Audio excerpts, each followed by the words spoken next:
আমরা দেশকে ভালোবাসি, সবাই ভালোবাসি, ধর্ম বর্ণ নির্বিশেষে সবাই ভালোবাসি। আজকের এই দেশের ক্লান্তি লগ্নে দেশকে পুনর্গঠিত করার জন্য আমি আমাদের সবার প্রিয় শ্রদ্ধেয় রূপকুমার ভৌমিক দাদা দীর্ঘদিন যাবৎ এই সমাজে মানুষের উন্নয়নের জন্য কাজ করছে, সব সময়ের জন্য রাস্তায় সক্রিয় রয়েছেন।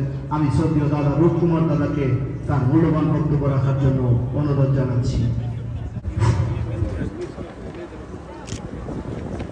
সংগ্রামী বন্ধুগণ,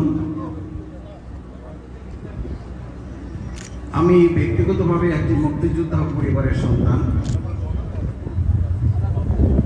1971-এর সেই উদ্দাম দিনগুলিতে, সেই যুদ্ধের রণক্ষেত্রে পুরো 9 মাস বাংলাদেশ ভারত করে আমাদের সময় কেটেছে। আমাদের বিশ্বাস ছিল, ধারণা ছিল যে সুদীর্ঘ এই যে 53 বছরের যে দীর্ঘ যাত্রা বাংলাদেশের, তার মধ্য দিয়ে আমাদেরকে আরও একবার মুক্তিযুদ্ধের কথা শুনতে হবে না। দুর্ভাগ্যজনক, আমরা জানলাম, শুনলাম, 5ই আগস্ট শুনলাম যে আরও একটি স্বাধীনতার স্বাদ তারা পেয়েছেন। সেই স্বাধীনতার স্বাদ যদি হয়ে থাকে 71-এর মুক্তিযুদ্ধকে অস্বীকার করে, তাহলে আমাদের কোনো বক্তব্য নেই।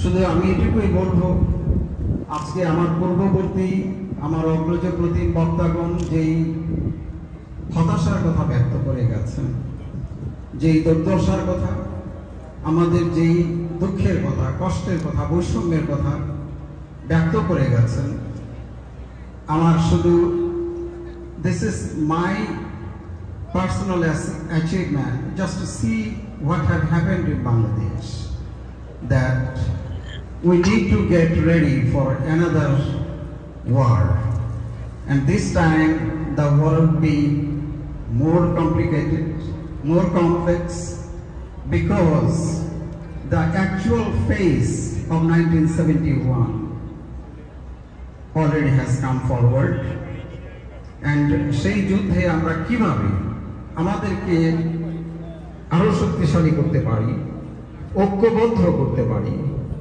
সেই ব্যাপারে আপনারা চিন্তা করবেন। প্রবাসে আমরা যারা এসেছি, প্রত্যেকের মধ্যে সেই শিক্ষা, দীক্ষা, জ্ঞান, গরিমা আমাদের মধ্যে রয়েছে, এবং তার পাশাপাশি আপনারা ইতিমধ্যেই জেনেছেন, শুনেছেন আমাদের ত্যাগের কথা, আমাদের প্রচেষ্টার কথা, এবং সেই প্রচেষ্টার ফলশ্রুতিতে আমরা এটুকু আপনাদেরকে আশাবাদ ব্যক্ত করতে চাই, আজকে যারা এই প্রতিবাদ সমাবেশের আয়োজন করেছেন আপনাদের উদ্দেশ্যে, যে আপনারা কেবলমাত্র আপনারাই নন, আমরা কেবলমাত্র সনাতন ধর্মাবলম্বী যদি আমরা বলে থাকি যে আমরা হিন্দু, আমরা বৌদ্ধ, আমরা খ্রিস্টান, ঠিক তাই নয়।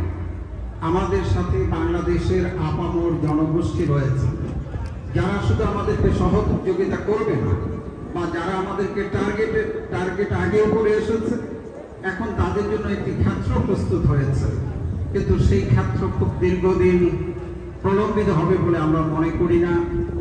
এবং আগামী দিনের যেই সংগ্রাম, আগামী দিনের যে যুদ্ধ, সেই যুদ্ধে আমরা সকলে একসাথে কাঁধে কাঁধ মিলে 71-এ যেভাবে আমরা অস্ত্র ধরেছিলাম এবং সেই শক্তিকে, অর্থাৎ অপশক্তিকে পরাজিত করেছিলাম, এবারেও আবারও আমরা বাংলাদেশে আমাদের স্বাধীনতার যে অর্জন, সেই অর্জনকে আমরা আবারও সুসংহত করব, সুদৃঢ় করব। সবাইকে সংগ্রামী অভিনন্দন জানিয়ে আমার বক্তব্য এখানেই শেষ করছি। ধন্যবাদ সবাইকে।